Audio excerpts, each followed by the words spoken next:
Welcome to Nav Classes. If you are new to my channel or viewing my videos for the first time, then please do subscribe. आज हम discuss करेंगे DI के दो questions, जो कि एक होगा बेस बार डायग्राम पे और दूसरा पाई चार्ट पे। इनको डिस्कस करते हैं। अब क्वेश्चन में है, इसको फॉलोइंग टेबल को केयरफुली स्टडी करो। और यहाँ पे क्वेश्चन नंबर है 62 से 65 तक, और यहाँ पे है क्रॉप्स, यहाँ पे है ईयर। ठीक है, तो क्वेश्चन कह रहा है इन case of which crop the production increase by more than 10 lakh. 10 lakh से ज़्यादा प्रोडक्शन कौन से क्रॉप के केस में हुई है इंक्रीज। अगर हम इसे नेकेड आई से भी देखें, बिना कैलकुलेटर से भी देखें, तो हमें ये देखना है कि यहाँ से कम हुई है, इंक्रीज नहीं हुई। यहाँ पर इंक्रीज हुई है बट ज़्यादा नहीं हुई।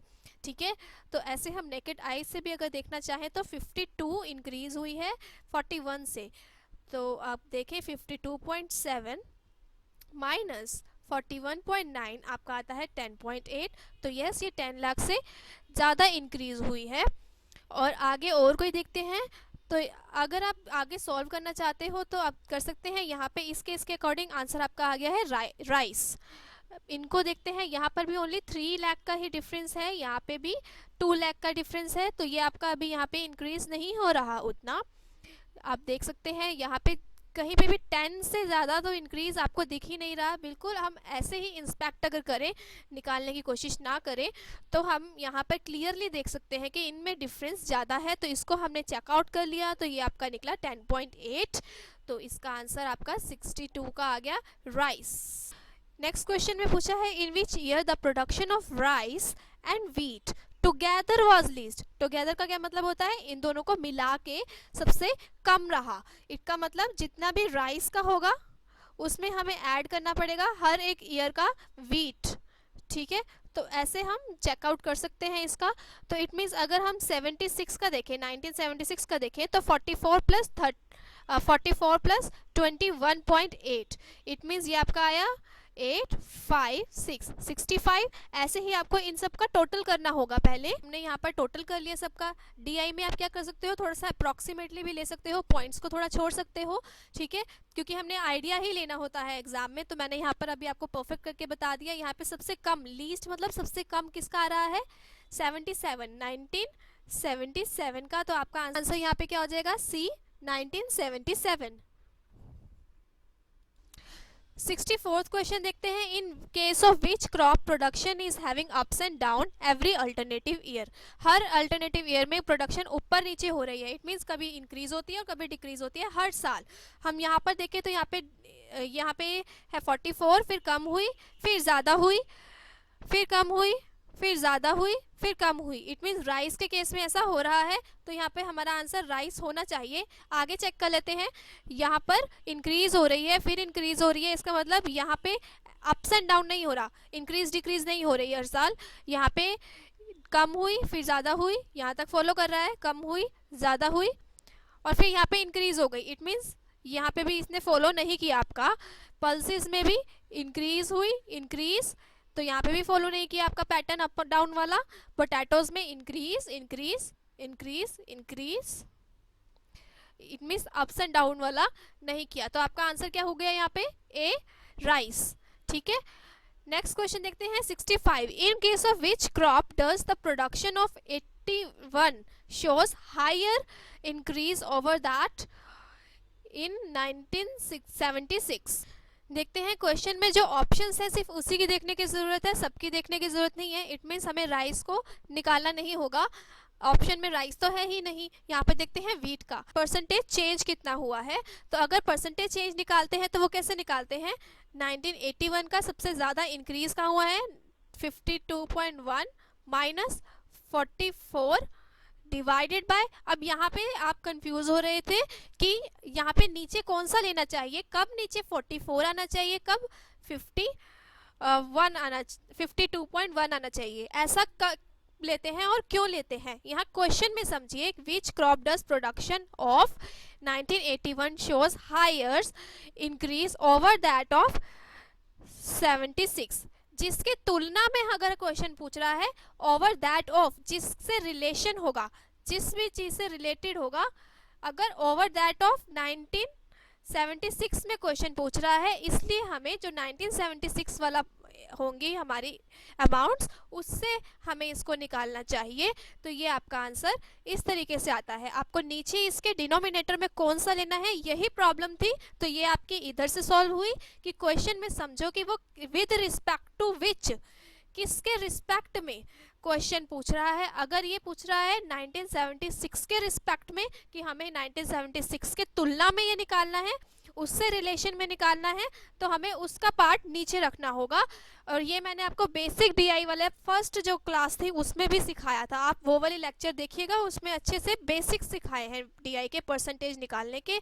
तो इसके नीचे आपका कौन सा आना चाहिए था, 44।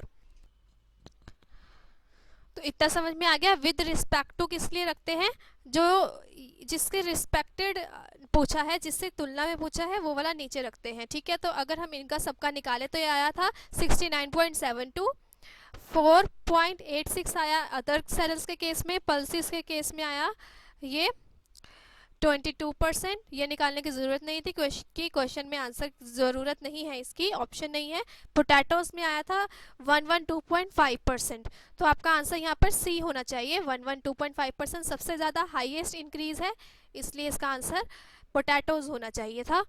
ये पाई चार्ट वाला क्वेश्चन देखते हैं। ये है क्वेश्चन मिसिंग डीआई का, क्योंकि यहाँ पर मिसलेनियस नहीं दिया हुआ। ठीक है, मिसलेनियस का आपको फिगर नहीं पता, तो ये एक तरीके से मिसिंग डीआई का क्वेश्चन है। यहाँ पे देखते हैं क्वेश्चन नंबर 39 कहता है what is the central angle showing the cost of paper.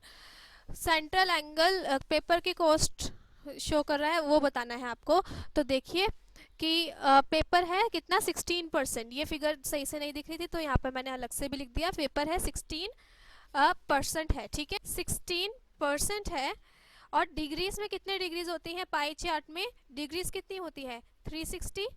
तो इसलिए 360 डिग्री में से ये कितना डिग्री होगा ये निकालना है। ठीक है, 16% का मतलब 16 डिवाइडेड बाय 100, कितनी डिग्रीज होती हैं एक पाई चार्ट में, 360। इसलिए हमने ऐसे निकालते हैं ये क्वेश्चन। तो इसको सॉल्व करने की कोशिश करते हैं। तो यहाँ से 0 कैंसिल हो जाएगा, आपको 16 को 36 से मल्टीप्लाई करना है। अगर आप सोचो कि 16 को 36 से मल्टीप्लाई कैसे करना है, तो आप इजीली ऐसे कर सकते हो। पहले 36 को 10 से मल्टीप्लाई कर दोगे तो आ जाएगा कितना, 360। ठीक है, अब 6 को 36 से मल्टीप्लाई करो, 6 6 दा 36 और 6 3 दा 18 19 20 21। ठीक है, तो ये आपको क्या आया 576। ये मैंने शॉर्ट ट्रिक्स पहले भी आपको दिए के लेक्चर्स में सिखाई थी।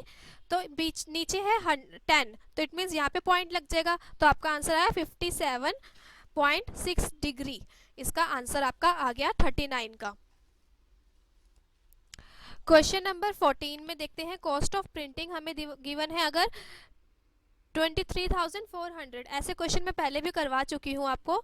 23,400 है cost of printing. The royalties, printing यहाँ पर है तो रॉयल्टी कितनी होगी वो हमें चेक करनी है। तो देखिए प्रिंटिंग है 36, ठीक है 36% है प्रिंटिंग, और रॉयल्टी है 10%। तो इट मीन्स ये प्रिंटिंग का गिवन है, ये कितना है 36 का गिवन है। हमें निकालना किसका है, रॉयल्टी का, यानी कि 10% निकालना है। तो हमें इसको सॉल्व करना होगा। इसको ये आपको मैंने शॉर्टकट बताया कि ये कैसे होता है। अगर आपको ये समझना है तो आप ऐसे भी समझ सकते हो कि ये जो हमें गिवन है ये है 36% जो कि है प्रिंटिंग का। ठीक है, लॉन्ग वाला मैं यहाँ पे लिख देती हूँ, 23400 है 36%। ठीक है, तो ये पूरे का अगर निकालना हो तो ये तो 36% है, 100% कितना होगा हम ऐसे निकालते हैं। ठीक है, तो ऐसे निकालने के बाद जो भी आपका आंसर आएगा उसमें से हम 10% निकाल देंगे तो रॉयल्टी का आंसर आ जाएगा। ठीक है, तो इसको अगर हम शॉर्टकट में करना चाहें एग्जाम में तो हम ऐसे इजीली कर पाते हैं। ये 36% है, अगर हमने 10% निकालना है तो 10% कितना होगा, इसका पहले 100% निकाल के फिर 10% निकालने की ज़रूरत नहीं है। तो इस तरीके से हम इसको अगर सॉल्व करेंगे तो हमारा आंसर आ जाएगा, कितना आएगा 6500। ठीक है, 6500 आपका आंसर आएगा और आपका आंसर है ए इसके अकॉर्डिंग। 41 क्वेश्चन देखते हैं। यहाँ पे if miscellaneous expenditure amounts to 18,000। अगर मिसलेनियस एक्सपेंडिचर है 18,000 है क्या मिसलेनियस एक्सपेंडिचर, ठीक है। हमें ये क्वेश्चन मार्क है, अभी पता नहीं है। Expenditure on canvassing will be, ये है मिसलेनियस एक्सपेंडिचर। मिसलेनियस एक्सपेंडिचर हम पहले देख लेते हैं कि इसका परसेंटेज यहाँ पर कितना है, ठीक है। इन सबको पहले ऐड करेंगे, हमें पता है परसेंटेज टोटल कितना होता है 100 में से वो माइनस कर देंगे। 12 प्लस 36 प्लस 16 प्लस 18 प्लस 10, ठीक है। इन सबको मैंने ऐड किया तो आया 92। 100 में से 92 माइनस किए तो हमारा मिसलेनियस का आ जाएगा, मिसलेनियस का आपका आया 8%, ठीक है। If miscellaneous expenditure amounts to 18,000, अब ये देखो समझो इसको, 18,000 क्या है मिसलेनियस एक्सपेंडिचर है 8%, ठीक है। 8% इंटू 100 कर सकते थे, लेकिन शॉर्टकट कैसे सिखाया है मैंने आपको। अगर 18,000 8% है तो कैनवकेसिंग का क्या है, इसका है 18%, तो 18% कितना होगा। हम सिंपल ऐसे कर लेते हैं और ज़्यादा कॉम्प्लिकेशंस में नहीं जाते, ये शॉर्टकट ट्रिक है। इसके लिए आप मेरी हायर लेवल डीआई वाली वीडियो ज़रूर देखिएगा, उसमें मैंने ये अच्छे से समझाई है ये वाली प्रॉब्लम। इसको अगर हम सॉल्व करेंगे तो आपका आंसर आ जाएगा 40500, तो ये आपका आंसर आया, तो इसका आंसर था डी। इतना समझ में आ गया। नंबर 42 देखते हैं, ये लास्ट क्वेश्चन है। इसमें पूछा है royalty on book is less than canvassing expenditure bye, canvassing expenditure से रॉयल्टी कितना कम है। अब इसमें क्वेश्चन में ये समझने की कोशिश करो कि किससे पूछ रहा है, रॉयल्टी इज लेस देन, किससे लेस देन कैनवेसिंग से। तो आप पूछते हो डिनोमिनेटर में कौन सा आएगा, तो ये इसका क्या समझ में आया, लेस देन किसका पूछा है कैनवेसिंग का, तो इस ये वाला पार्ट आपका डिनोमिनेटर में आएगा। रॉयल्टी का कितना है, रॉयल्टी है 10%, 10, ये डिफरेंस पूछा है कि कितना कम है, ठीक है। हमें पता है कम है, तो कैनवकेसिंग कितना है 18, 18 में से 10 माइनस करें, और डिफरेंस पूछा है कितना परसेंट, नीचे वाला अब कौन सा आएगा देन कैनवेसिंग, इट मीन्स नीचे 18 आएगा, जिसके रिस्पेक्ट पे पूछा है वो नीचे आता है, मल्टीप्लाई 100, क्योंकि ये क्या पूछा है परसेंटेज पूछा है, ठीक है। इसको हम सॉल्व करेंगे तो 8 डिवाइडेड बाई 18 इंटू 100, अगर मैं 800 को डिवाइड करूं 18 से तो आपका आंसर आ जाएगा। आंसर कैसे आएगा आपका, 18 4 द 72, फिर 80 आ गया, फिर 72, ये देखिए 44 8 18 को मैं यहाँ लिखती हूँ, ये कैसे आया आपका 44 8 18, तो इसको अगर हम सॉल्व करेंगे तो ये क्या आएगा 4 9, 44 4/9 आपका सी आंसर आ गया है।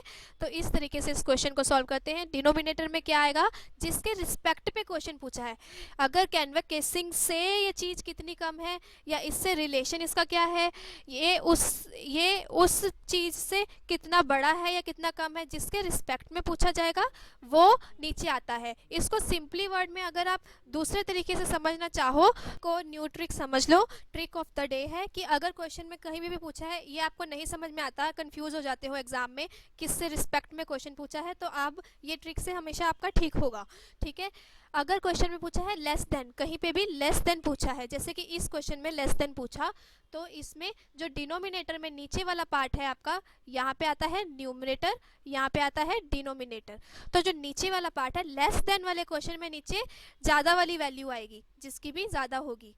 जैसे कि अगर यहाँ पर वैल्यू है, एक है 20, एक है 18, तो आपका नीचे वाला कौन सा आएगा, लेस देन के केस में 20 आएगा, मतलब ज़्यादा वाला नीचे आएगा, ज़्यादा वाला अमाउंट नीचे आएगा। अगर हाईएस्ट देन क्वेश्चन में पूछा है, जैसे कि इससे पीछे वाले क्वेश्चन में पूछा था हाईएस्ट इंक्रीज ओवर दैट, अगर हाईएस्ट वाला क्वेश्चन में पूछा है तो जो नीचे डिनोमिनेटर है वहाँ पे कौन सा वाला आएगा, स्मॉलर वाला नीचे डिनोमिनेटर में आएगा, छोटा वाला, यानी कि अगर हम इसके अकॉर्डिंग देखें तो 18 नीचे आएगा। अब ये समझ में आ गया, लेस देन के केस में बड़ा वाला लार्ज अमाउंट जो भी होगा वो नीचे आएगा, हाईएस्ट देन के केस में डिनोमिनेटर में स्मॉल वाला नीचे आएगा, स्मॉल छोटा वाला अमाउंट नीचे आएगा। इस ट्रिक से आपका ये कभी भी आंसर गलत नहीं होगा, इसमें रिस्पेक्ट टू कुछ भी समझने की ज़रूरत नहीं है, इससे आपका हमेशा आंसर ठीक आएगा। होपफुली अब आज की ट्रिक ऑफ द डे समझ में आ गई। नव क्लासेस देखते रहें, आप मेरे वीडियोस अपने फ्रेंड के साथ शेयर कर सकते हैं ताकि सभी नॉलेज ले सकें। व्हाट्सएप, फेसबुक एक्सेट्रा पे, फेसबुक ग्रुप पे ज़रूर ज्वाइन कीजिएगा नव क्लासेस, वहाँ पे मैं सभी पोस्ट और पीडीएफ पोस्ट करती हूँ। Thank you. here on the subscribe button and then click on Nav Classes. You will reach to my channel. Here you can click on bell icon so that you will get notified as and when I upload my new video. Now please do uploaded videos, you can click here on videos, so you will get all videos here. If you click on playlist, you will get respective video you are searching for as per your interest.